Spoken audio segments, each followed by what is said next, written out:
Hey,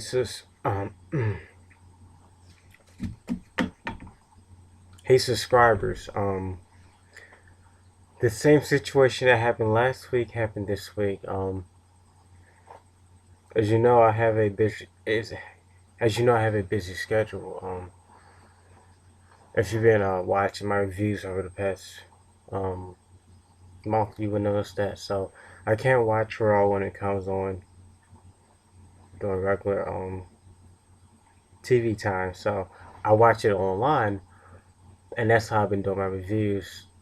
Well, that's how I've been doing my reviews for the past month. Been watching it online.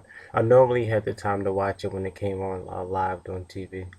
Um, but last week the video wasn't out, so I had to do Google results for what happened. So if you saw that review, you know what happened. But this week the video still wasn't up for this week, so I had to go online. But I didn't use the Google results. I used a different website for the results. It was more detailed. It basically had a detailed description of everything that happened in the video, so I could visualize it, which was happening, and so which this website gives me more reviews, give me more information about what happened than the other one, since I couldn't actually see the video of what happened on Raw. I have a mental image of everything. That's why I'm saying this now, because you watch my reviews, you know that I do my reviews based off the video, so it's going to be kind of hard for me to do the review based off of writing, but I can still picture everything in my mind. So I'm just putting that disclaimer up in this beginning. I can find all the other videos, it's just for Raw, I just can't find that. So this is going to be my Raw review for. Also, make sure to check out my Raw predictions video on my channel. And I'll just say that later. Right now it's 2:12 a.m. I should have been had my Raw review up, but I don't know. I just didn't feel like doing it earlier. I really didn't. So I'm doing it now. I shouldn't have waited so late. Cause it's almost 2:30. But I'm still gonna do it. This is my Raw review for September the 24th actually, 24th, 2012. Basically the show opens up with Paul Heyman and CM Punk in a ring. Um,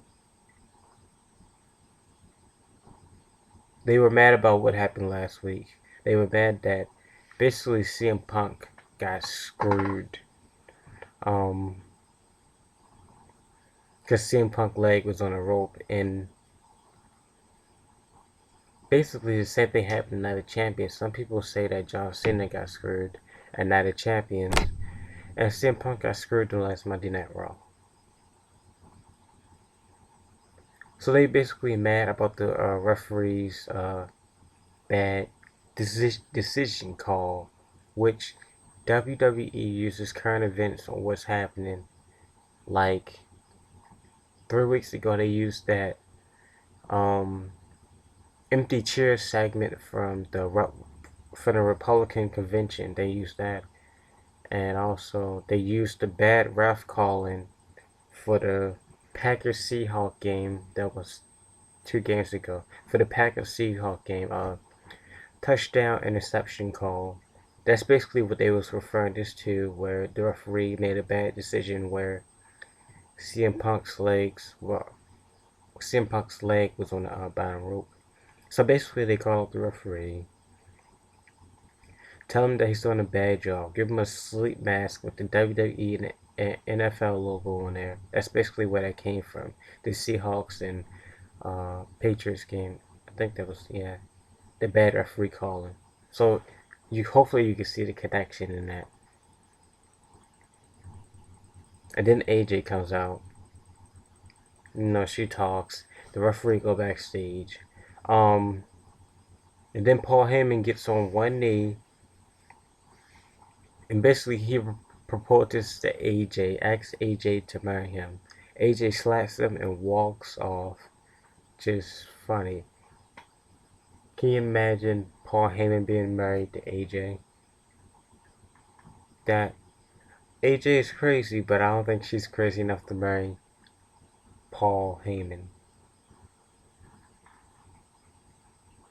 So that's basically how the show starts off. Basically opens up like that. We also have Jim Ross on commentary. JBL wasn't there.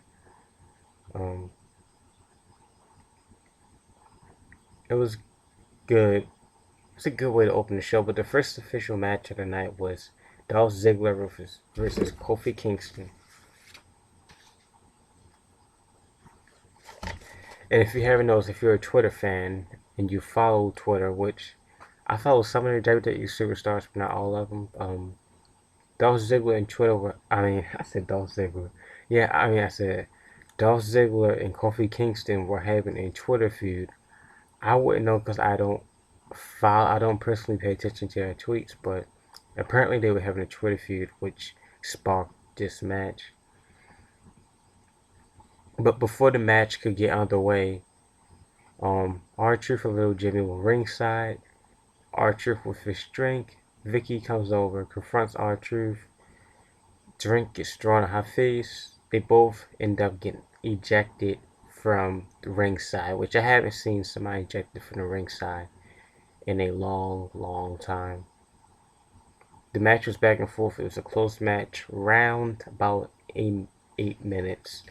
But Dolph Ziggler was able to pull off the win. Dolph Ziggler has been good over the past 3 months. He's been getting better and better ever since he won that Money in the Bank briefcase. Who knows when he'll cash it in?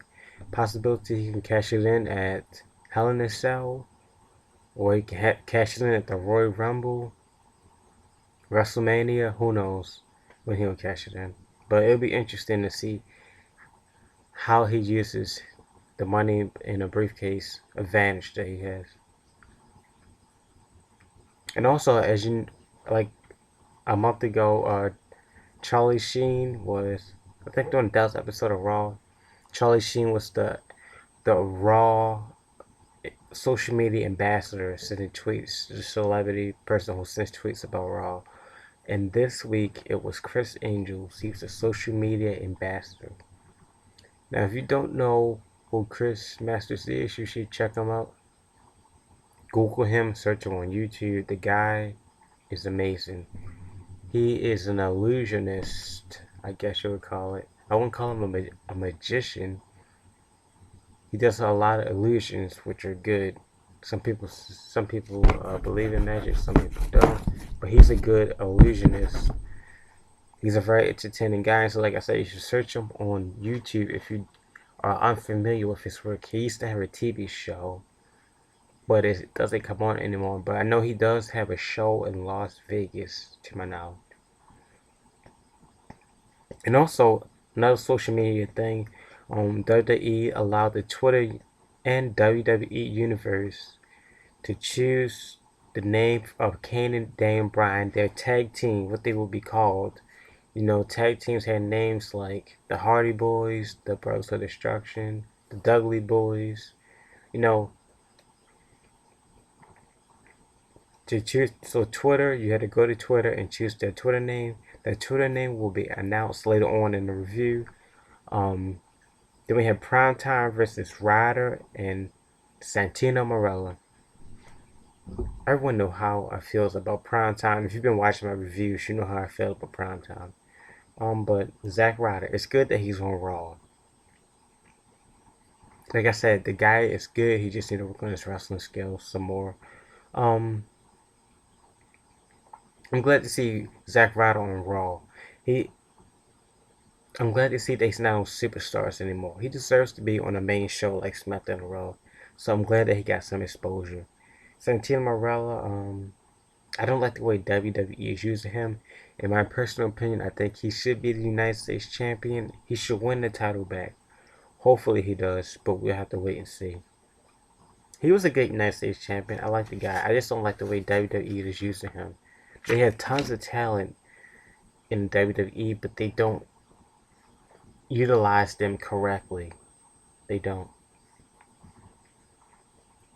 Um, it was about a 5-minute match, really. It was a quick match, I must say. It could have been a little longer. But like I said in all my reviews for the past couple of weeks, Prime Time is cocky, yes they are, but they're a good tag team. They work good together. Um, could they be the next tag? They were able to pull off the win. But could they be the next tag team champions? I don't know. Could they be Kane and Daniel Bryan? It's possible. It's very possible if they separated Daniel Bryan from Kane, or if they took out Kane. It's possible they could become the tag team champions. I don't. I used to like them in the beginning when they were on Superstars, and they were trying to work their way up, trying to make a name for themselves. But now that they got on SmackDown and Raw, they under the big lights, they got all that TV time. They become a little too cocky for me. I just don't like it. It's okay to be a little cocky, but it's too much. A little too much for me. But they're a good team though, so at least they back their cockiness up. Even though I don't like it, but you know, that's how they are. I guess prime time is the new crime time, if you know what I mean. If you've been watching for a couple of years, you know who crime time was. Um, it would be nice if the MVP came back. I'm not sure where he would fit in at, but wouldn't it be nice? But let's see, could they become the tag team champions? It's possible. Also, I'd like to see Sin Cara and Rey Mysterio become tag team champions. That would be nice. Oh, excuse me. And then next we have the return of Mick Foley. And he basically comes out. Basically, he's there to promote Hell in a Cell. That's basically when you can always tell when pay-per-views coming up, because like a week or two before they just start talking about everybody, they bring back somebody special, just like for what was it, SummerSlam? They bring back Shawn Michaels for SummerSlam to talk about it. They bring back all these people because they want you to buy the pay-per-views, they want you to buy tickets, they want you to watch it. And like my subscribers know how I feel about pay-per-views. I don't buy pay-per-views, and the reason is I don't think it's necessary to spend 40, 50, $60 on pay-per-view when they're going to tell you the results the next day on Raw, the next night on Monday Night Raw. I just don't. To me, I just don't find the need for that. If they're going to tell you the results the next day, then why buy it? I'm not telling you don't buy it. If you want to buy a Hell in a Cell pay-per-view, then go ahead, you know. But you can go to Walmart and get the DVD for it for like $8. So for the price of one pay-per-view, you can buy 10 DVDs of them at Walmart, and you can watch it anytime you want. That's a better bargain to me. That's what I do. But some people they have to watch it right then and there that Sunday. Some people are really into it like that. So if you can afford to buy the pay-per-view, go ahead. But basically, that's why Mick Foley was there, because they're promoting Hell in a Cell. They're going to keep promoting it up into the Elite Week. Hell in a Cell, just like they did Night of Champions, just like they did SummerSlam. So Mick Foley was there to promote Hell in a Cell. Um, Punk interrupts, of course, like he always does. Mick Foley was basically saying that Paul Heyman isn't a good general manager for CM Punk. And basically, Punk says the only reason Mick Foley was there is because he's bringing out a new kids book, which I didn't know Mick Foley wrote books. I really didn't. He possibly could. I'll check it out online. But apparently, according to CM Punk, he's coming out with a new children's book. But I don't think he was there to promote his new book. I think he was there to promote Hell in a Cell. That's why WWE brought him back there. Basically, Paul Heyman is saying that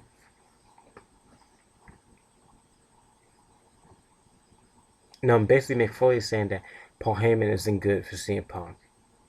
which I don't know because Paul Heyman is basically in charge, not in charge, but he manages Brock Lesnar while he's in the WWE. And Brock Lesnar is a good talent, a good superstar. So who knows? But could ultimately Paul Heyman screw over CM Punk? It's possible. We have to wait and see. Um,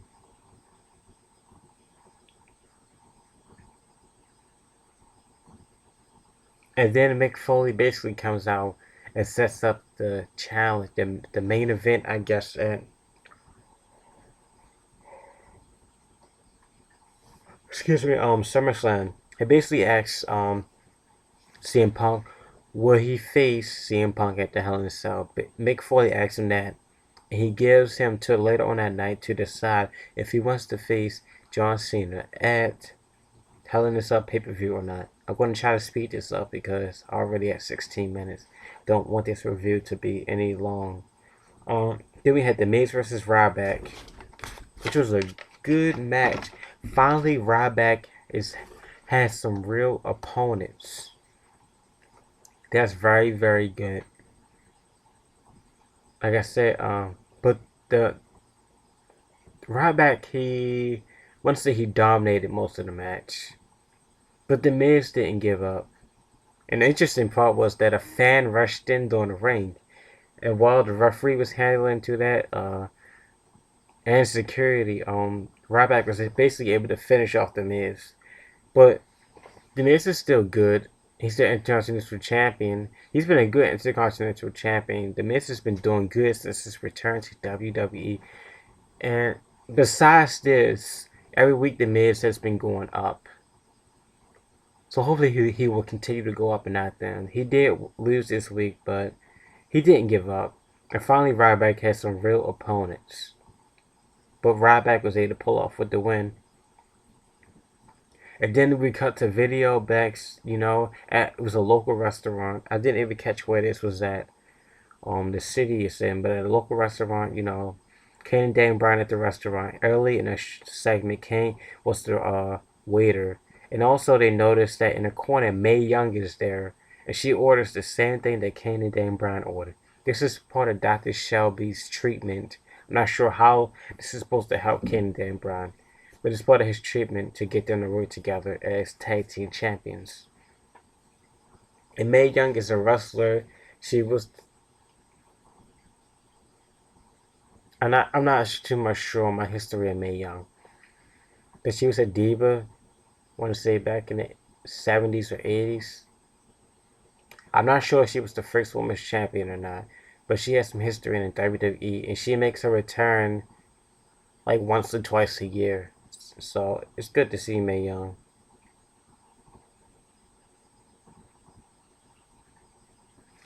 Let me see. Then basically AJ is backstage talking with CM Punk, and they keep referencing the NFL, saying that other sports have instant replays, but WWE doesn't. WWE has they don't need instant replays. The Packers Seahawks games, they kept referencing that because of the bad call by the referee Brad, because CM Punk leg was on a rope. And AJ sets up a match later on backstage on Ricardo Rodriguez, Rio, and Otunga versus Sheamus, 619, and Sin Cara. She sets up that match later on for tonight. Then we have Wade Barrett versus Tyson Kidd. It's interesting because Wade Barrett returned to SmackDown, but he hasn't had his match on SmackDown. He's been fighting on Raw for the past 2 weeks. It's good to see Tyson Kidd on Raw too, because normally he's on Superstars. Hopefully, finally Tyson Kidd gets a break, gets to make his a name for himself, work his way up the ladder. Tyson Kidd was a very good wrestler at one point, but he just fell off. So hopefully he gets to work his way back up. It was a good, decent match, but Wade Barrett was able to pull off the win. So Wade Barrett has won his matches 2 weeks in a row. I'm not sure where Wade Barrett will fit in the next weeks, but look out for Wade Barrett. I personally don't like Wade Barrett, but we'll have to see how WWE uses Wade Barrett in the upcoming weeks. And then we have the Jerry Lawler interview. Um, Basically, Michael Cole asks him, does he remember anything that happened before his heart attack? He says he remembered Bret Hart coming out. He remembers his match with Randy Orton, and he remembers waking up in a Montreal hospital. He doesn't remember anything after that. His voice was a little raspy, but he looked to be fine in good health. So obviously he has to stay in Memphis to be monitored by the doctors. So could be possible. I don't know if he could be back by Hell in a Cell. I don't know. Cause I don't. He looks in good health, but who knows? I say maybe another a month or two out because he could return. I mean, his job isn't really stressful. I mean, he just sits there and commentates, but his job isn't stressful unless WWE asks him to step in the ring to be in the match. But I don't know. Also, you have to consider traveling on the road and stuff, so that may take a toll. So it may because I know some people say, well, he doesn't really do that much. Well, he does the traveling and everything, so you have to consider all that. So he could be back by Hell in a Cell, which is a couple weeks away, or he may be like still have a month or two left. But Jerry Lawler's doing good, so that's good to hear. Hopefully, he will return soon.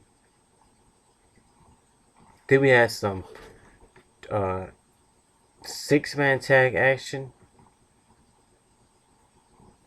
Otunga, Ricardo Rodriguez, and Del Rio versus 619, Sakara, and Sheamus. Del Rio comes out in a vintage Rolls Royce. And Primetime was watching backstage. I'm not sure why Primetime was watching backstage because I don't get it. I can see if Kane and Dan Bryan were having a match and they watch because they're the tag team champions. But I don't understand why they was watching that match. It was an awesome match, around 15-minute match. It was a good match.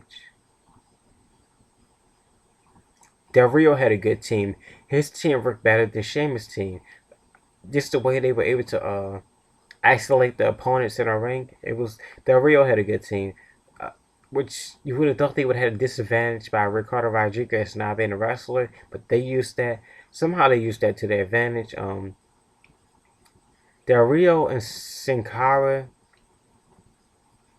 they took most of the beating because Sheamus wasn't in the match until the last couple of minutes of the match. So Sin Cara and Rey Mysterio mostly took most of the hits of it. But Sheamus finally came in towards the end and helped. He said to pull off, set everything up so that Rey Mysterio could hit a 6-1 out and that Sin Cara could finish off the match and that they could win. It was a good match. It was an awesome match. Like I said, Sin Cara and Rey Mysterio, it did get hit on a little bit. They did get beat a little, but in the end, they were able to pull off the win with the help of Sheamus. So that's all that mattered. It was a good match. It could have been a main event match. It could have been. But towards the end of the match, while they were celebrating, Otunga gets up and Sheamus hits him with a bro kick, which isn't good because they just tried to ban bro kick. So I can guarantee you this Friday night on SmackDown, Otunga is going to be coming after Sheamus and Booker T since he got bro kicked. That's a prediction, a SmackDown prediction. So make sure you check out my SmackDown review. So trouble was coming for that. And then after that, Kane and Dan Bryan come out, and the WWE Universe decided that Kane and Dan Bryan's tag team name would be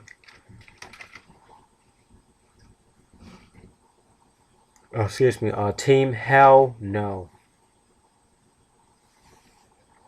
So that's the name of Kane and Dan Bryan's stable, Team Hell No. But out of nowhere, Damien Sandow and Cody Rhodes attack Kane and Dan Bryan and basically take him out. And they announced that their new tag team is Team Rhodes Scholars, which is interesting because we have all these tag teams now. We have the Usos, we have Primo Epico, we have Primetime, We have 619 and Rey Mysterio. 619 and Sin Cara. We have Kane and Daniel Bryan. Now we have Rose and Damian Sandow. What is going on with the tag team division? The tag team division is full. Next, we're going to have John Cena and CM Punk. But we need to work on the Divas division. AJ has been sucked. She sucks as Raw general manager. Bring her back to the Divas division to build it back up. That's what I say. But we have more than enough tag teams. But we only have one set of tag team championships, which sucks. WWE combined it. We should have had tag team belts for Raw and SmackDown. We could have split up the tag teams on 3 on this show, 3 on that show. But I can guarantee you that next week on Raw, Canada and Bryan are going to be coming after Cody Rhodes and Damian Sandow, and Dr. Shelby isn't going to be happy about that. Then we have some Divas action, some tag team action. We have Layla and Alicia Fox versus Eve and Beth Phoenix. I must say that Eve and Beth Phoenix are a very, very good team. And Layla is a good wrestler, but Alicia Fox is weak. She is really weak. I'm not sure why she can't wrestle. Maybe it's because WWE uses this divas more for their beauty than for their muscles. But Alicia Fox is weak. She just appears weak. She always gets beats on in every one of her matches. She used to be a good wrestler, but now she sucks. But it was a good match. It's good that the Divas are getting their air screen time on television. But Eve and Beth Phoenix in the end were able to pull off the win. Like I said, they were a good team. And then we have Brodus Clay versus Tenzai, which is a good match. Like I said in my early reviews, like back in May, I said, what would be a good match? Brodus Clay versus Tenzai versus The Big Show. Well, we got to see a little bit of that. We had Clay versus Tenzai, but Tenzai basically, he's got the best of Brodus Clay. What it appeared, Tenzai basically dominated the match. He got most of the hits in before the Big Show came down and interrupted. The Big Show hasn't been seen in over a month, and now he returns. So that would be a nice triple threat action, but basically Low Tenzai won by disqualification. But wouldn't it be nice to see the Big Show versus Brodus Clay versus Tenzai? I guarantee you next week, that could be possible next week on Monday Night Raw. Big Show versus Brodus Clay versus Tenzai. I would like to see that. Now the Big Show is returned. So what does that mean? Will he come after John Cena and CM Punk next after he beats up on Clay and Tenzai? You have to wait and see. You know about that. So basically, the Big Show knocks out Tenzai and he knocks out Brodus Clay.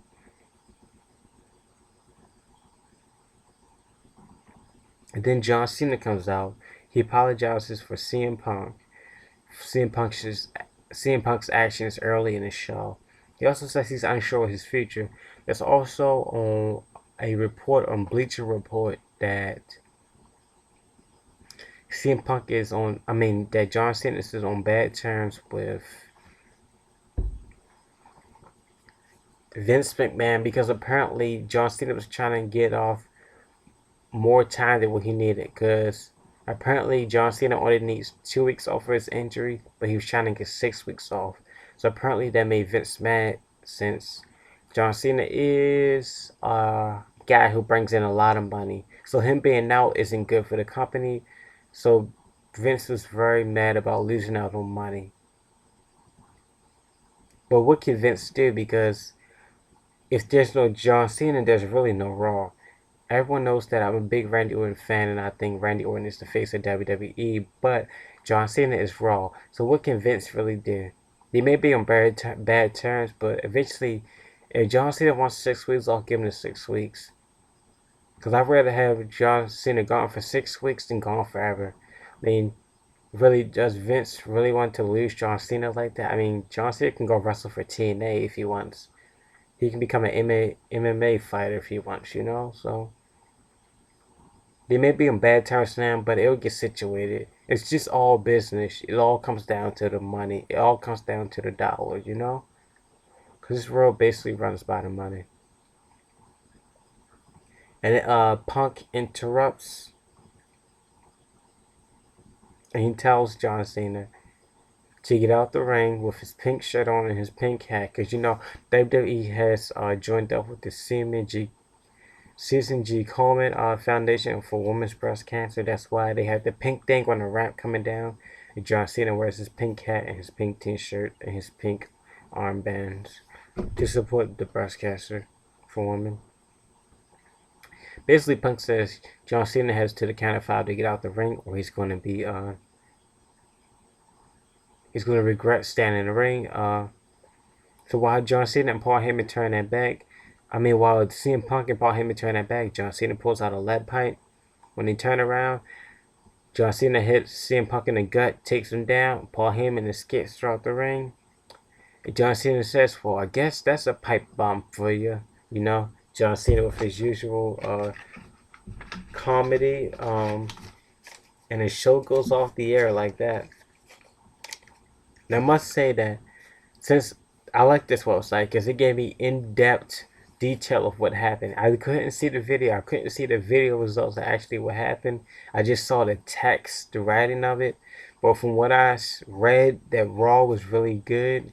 It's interesting. I give it 10 stars. I liked it. Raw was awesome. You know, even though I think AJ is a bad Raw general manager, Raw was awesome. You know, I liked it. I can't wait to see what happens next week since the Big Show has returned. And you know CM Punk is gonna be mad about John Cena checking him out with that lead pipe. And Damian Sandow and Chris Rhodes, and Cody Rhodes, better watch out for Ken and Dan Bryan. This was a good Raw review. I give it a 10 out of 10.